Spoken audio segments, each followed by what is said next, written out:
Good evening mga love. So 8:30 ng gabi at magluluto pa lang ako ng dinner pagkagaling ng trabaho. So tara, para mabilis ang luto na lang ng ulam, ito ang lulutuin ko tonight. Mussels curry.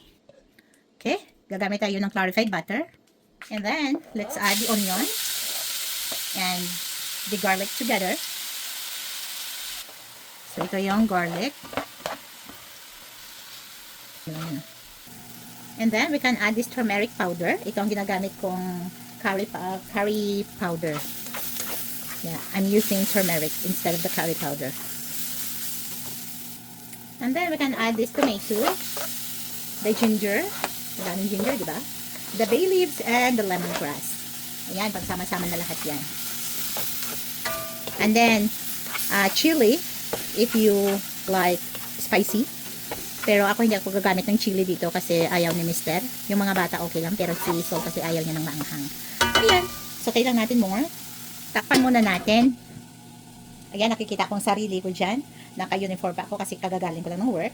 Sige, check na natin. Ayan. Okay, let's add salt. Ayan. And then, the garam masala. Ayan. And halo-halo. And then, we can now add the mussels. Ayan. Lagay natin dyan.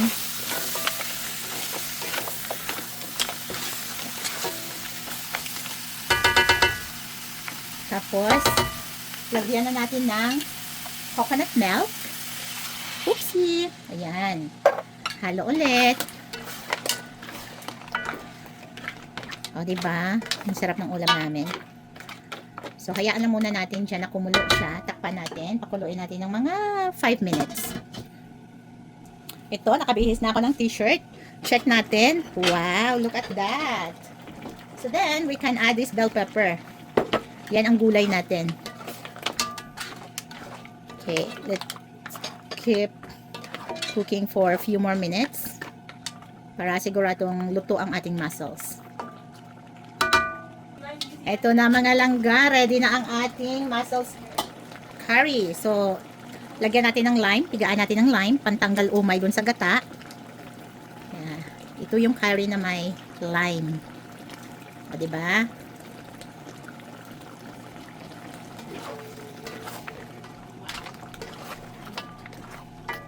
Napaka-yummy-licious naman ang ulam na ito. Are you ready to serve for dinner? So, ito na nga mga langga. Isasalin ko na sa serving plate para ma-serve na natin sa table. And yan, serving with rice.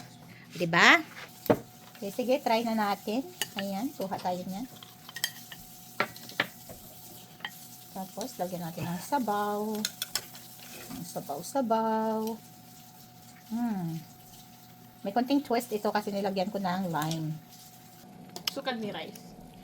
Sukan mo. Ayun pala, may sili akong nakita doon sa gilid. Ito, may sili ako.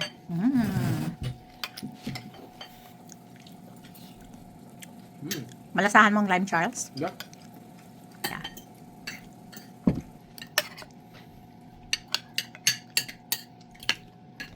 Wait.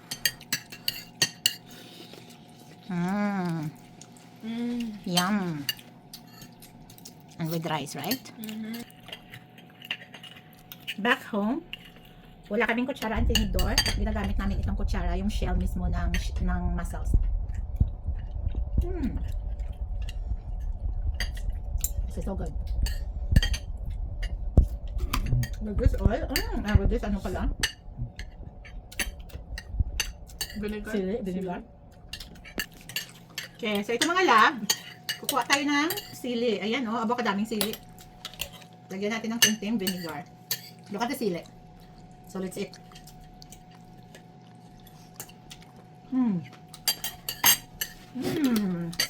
So good. Ang hang sarap. Thanks for watching. So mag-try din si Heart ng kagaya sa akin. Kasi mahilig din siya sa maanghang.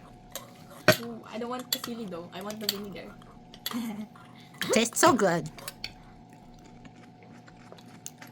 Nakakatanggal umay siya.